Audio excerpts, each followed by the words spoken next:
Today we're going to go back in history a ways here to the Bridgeport area. And Bridgeport, because of the toll bridge that existed there, was very important for a great number of years. I'll be referring to parts of an article that was done back in about the mid-1960s. So keep that in mind when I do mention some things. And a person here that provided information back then was Carrie Campbell, and she was sort of considered a historian for that particular area. So we'll be looking first at a couple older pictures here of Bridgeport. The lower part, of course, has kind of shrunk a great deal over the years. And we see signs now that say Upper Bridgeport, where most things are located nowadays. But we will look at a couple views here. And the first one that we'll be looking at goes way back to the 1910s. The article does mention about 1916. This is from an article that appeared rather recently in the Grant County Herald Independent there, and about the historian that always puts in an article almost every week of the year. And you see kind of from up above, look down at the lower Bridgeport area. Now next to it here we have one that shows how it looked from the first bridge that was built, not the current one, but the first one looking over at Bridgeport. What a driver at that time might have been able to see, or at least a passenger more likely to see there off in the distance.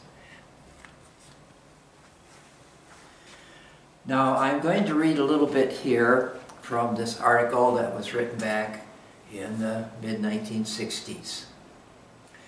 Sunday drivers crossing the Wisconsin River on Highway 18 just east of Prairie du Chien seldom turn down the steep road that leads to the riverbank and the lower Bridgeport. Bridgeport has been heading for ghost town status since it was buried by the Wisconsin River Bridge some 35 years ago. Remember, this is done in the middle 1960s. But Bridgeport was once a busy place with six passenger trains daily on the Milwaukee Road. Now there's only a freight train every other day, and this is back in the 1960s. Now we do have to keep in mind that the railroad still exists, but it's now the name of the organization is Wisconsin and Southern, and that's one that still operates. It's one of the oldest railroads, or probably the oldest railroad that ran clear across the state of Wisconsin, at least for a short period of time before they ran one towards the La Crosse direction. Bridgeport was also, I want to mention this. Bridgeport was also important because of its bridge, built originally in 1857 and reconstructed in 1892. Goes back a long ways. Harry Lathrop was station agent at Bridgeport and bought and repaired the bridge and hired a man to take the toll. It was a covered bridge with a wooden floor, and the only easy way to reach the landlocked towns of Patch Grove, Mount Hope, and Bloomington. So this was important in our local history here for lots of places. Another little interesting thing, there were no lights on the bridge, so if it was getting dark, you would have to be careful going across. It was an important shipping point for cattle, since the Northwestern from Lancaster Railroad had to unload at Milwaukee, while the Milwaukee Road went straight through to the stockyards at Chicago. As a result, stock was received here from both Grant and Crawford County. Now I think we'll look at a few of the pictures here from the toll bridge area. And here we have a very nice picture showing how that looks from an angle there, going across the Wisconsin River.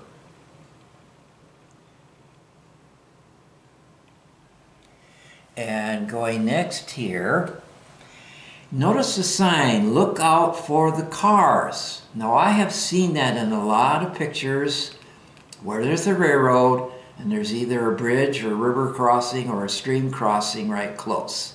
That seems to be a warning there for people to be alert at least. And I've seen that in a lot of different locations, this idea of that kind of sign. And this gives you some idea here, looking up a little bit higher at it, and get another view there of the bridge. Now next, unfortunately we don't know the two people. Now I think one of them might be Harry Lathrop, but I don't know for sure. On the back of the postcard, no names were listed. But I thought that was interesting to kind of show people the relationship, because off to the one side you can see the part of the depot. And in the next photograph, we will see more evidence of the railroad track along the bottom here, and you can see these kind of warning signs there concerning the railroad track. And you can look into looking like a tunnel there through part of the toll bridge. Now I want to read a little bit more here before we go into looking at some of the bridge construction that took place in 1930 and 31. Something here about the importance here of the railroad. Salesmen arrived by train and spent the night in the hotel, leaving early the next morning by buggy for those towns that couldn't be reached by rail.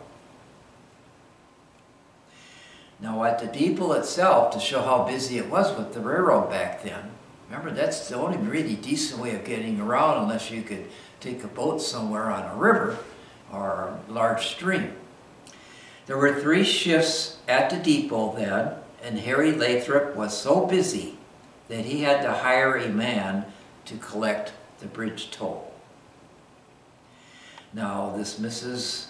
Carrie Campbell mentions this about Harry. "Harry Lathrop was our best known citizen," recalls Mrs. Campbell. "He wrote poems in a column," and notice what it says here, "a column for the Bloomington Record for 40 years and had many hobbies. He kept bees, played the flute, was an expert fisherman, and taught the kids archery." I'm sure he had to be an extremely interesting individual. Now a little bit more about crossing the bridge. The charge for crossing on the bridge ranged from 25 cents to $1 over the years. Harry Lathrop sold the old bridge to the state for $15,151 in 1929, and it was torn down before the new Highway 18 bridge was completed in 1930-31. Harry Lathrop continued to live at Bridgeport until his death in 1948 at the age of 93. And one little more statement, and then we'll look at a few pictures here during the construction of the bridge. This is an historical spot because there was a ferry here long before the railroad came in 1857, and the first bridge was built. It was the only crossing from the old military road to Fort Crawford at Prairie du Chien. So you can see again why it was extremely important. And the bridge over the Wisconsin remains very important. Now we'll look at a little construction here.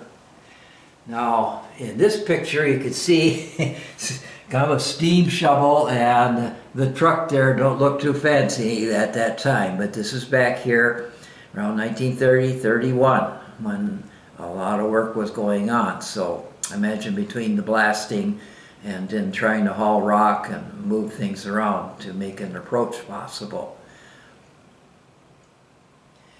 Now over here, what's neat there, you still can see the remainder of the toll bridge, and also the new bridge was getting closer and closer here to getting ready.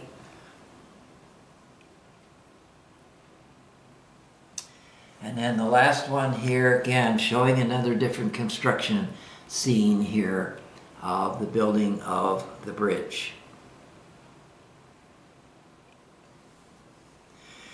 Now that type of bridge, whenever you would see that, and I still can remember the one on the way on Highway 35 from Bloomington to Lancaster, when you had the built over the top, and I can remember one time over the Wisconsin River at Boscobel, some truck was pulling something that was too high and put a dent in the end of the upper part of the bridge, but the bridge did survive.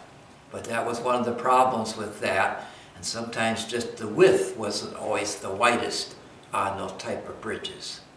But I just thought that this was such an interesting kind of topic here with Bridgeport and the Wisconsin River, how important it's been over the years to everyone in our area.